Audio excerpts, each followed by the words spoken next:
What's up, snake fans? Dave Palumbo here for Muscle Serpents Daily, and I have this beautiful pied that's het for clown female who laid a clutch a couple months ago.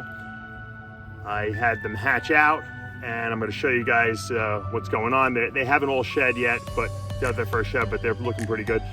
She had a nice 7-egg clutch, and the problem was that some of them just didn't make it. One was a really awesome Enchi pied clown that kind of got strangled in the egg somehow. Three of the other ones weren't really well developed, but I got three good ones, so I can't complain. She did good. This was her first clutch. Hopefully, she's only going to get better from here. Beautiful snake, and I look forward to these things. It's hatching season. Who knows what else I might find inside? So let's check out the snake room and let's see what's going on in there. And it was a busy weekend here, so hopefully we have some stuff to show you guys. And over these next, I would say 1 or 2 weeks, we're going to start getting more clutches on the ground. We're going to get more hatching, and that's when it gets exciting, so I can start seeing what I actually made.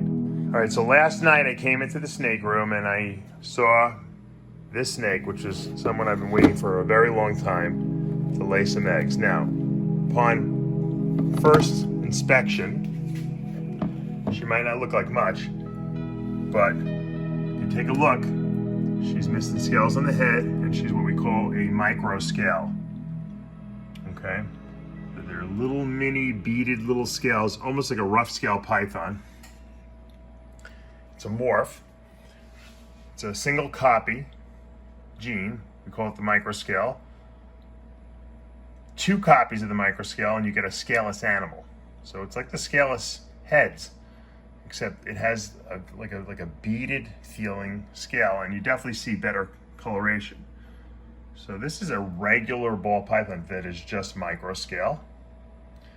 She's a smaller female. I've been having trouble getting her to really, eat enough, and I'm so happy that I see her on a clutch of eggs. She was laying them last night. I just left her overnight, and I bred her to a really, really cool male. I'm going to show you in a second. And I bred her to this beautiful clown microscale. Look at all those scales missing on his head. He's got that beaded microscale appearance. You can see that even though it's a regular clown, it does not look like a normal clown because of the fact that it is that microscale, and it does have that enhancement. Even the scaleless head animals have a much greater enhancement of their pattern, of their contrast, of pretty much everything about them. They just don't look normal, Obviously, this does not look like a normal clown. Obviously, the scales missing on the head are kind of a tip-off, but if you feel it, it has a very tactile feel to it. That little mini scale, or as we call it, microscale. So this male went to that female, so we're going to get all 100% head clowns. We're going to get 25% normals. We're going to get 50% microscales, and we're going to get, which are cool, and we're going to get 25% are going to be completely scaleless animals. So super exciting. We're going to pull this little girl, clean her up, get her in another tub, then we can play with the eggs and see what we got. She's being pretty cooperative. It's a nice little clutch there. They're small eggs, but we got 7, which looks to be perfect eggs. So we'll separate those. We'll check to see where the embryos are and the veins, and we'll get them in an egg box. Let's clean this little girl off. She did good. You can see her whole hollowed out stomach there, where the eggs were. She's definitely empty. She doesn't have anything left in her, which is good. No egg retention, and just a beautiful animal. Really nice little, very mini popping scales there. That microscale is just a beautiful animal, even in its regular gene, normal form.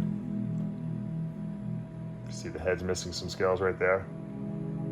Not as many as that clown, but enough. All right, they're all separated. They were all orientated correctly.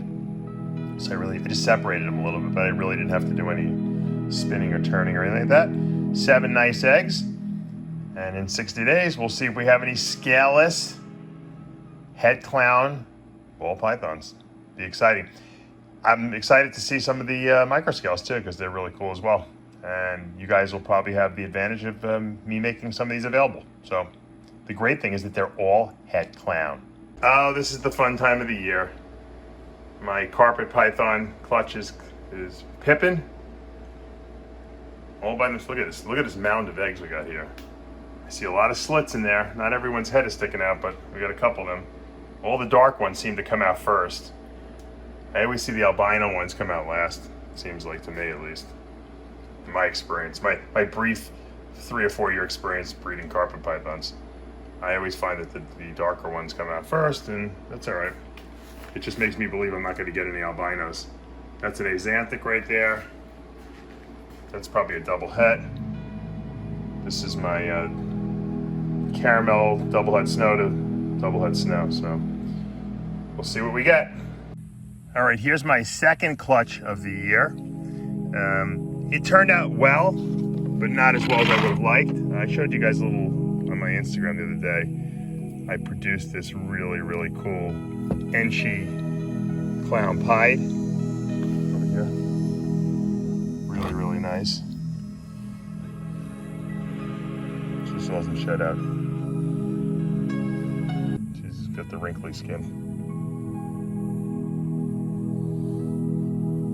And this little Enchi pied het clown, and then this little guy here is still in the process of shedding. So just to give you guys a little update, they're doing well. Now I had 3 others that one got strangled in the egg, and it was an Enchi clown pied like this one, and one was just not developed or anything like that. So I'm gonna put these guys back. They really don't seem like they want to be bothered right now. They really haven't shed out yet. They're kind of dry. I'm gonna wet this down a little bit and put them back in the incubator. I just wanted to give you guys a little update. Probably in the next day or so they'll be completely shed out, and hopefully we'll try to feed them on Wednesday.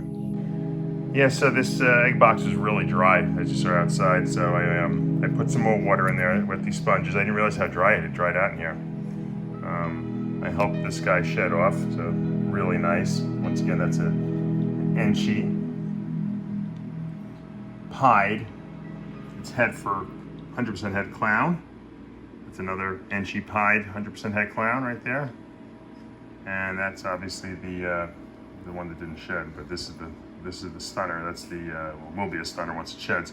The Enchi clown pied. So you know what? Sometimes you got to just take what you get. I mean, I lost a really nice Enchi clown pied in the egg. Once again, that umbilical cord seemed like it was wrapped around, and it just probably strangled it. 2 other ones just were kind of like a little malformed. But you take what you can get. I could have gotten 0 from this clutch, so I'm happy that I got what I got. I finally hit the clown pied, so that was cool, and we'll see what happens. We'll follow these guys over the next week or so. All right, guys, that's it for today, and it turned out to be a little bit of a surprise because my carpet python clutch is pipping. I can't believe it. I didn't think it would be. It's probably not due for another day or so. It seems like this year the ball pythons have been going past the 60 days, way past, like a week or so before they're hatching, and the carpets came out, you know, almost early essentially. So I don't know if that means anything. I incubate a little lower because I get nervous sometimes when the temperatures get too high. You get, you know, deformities.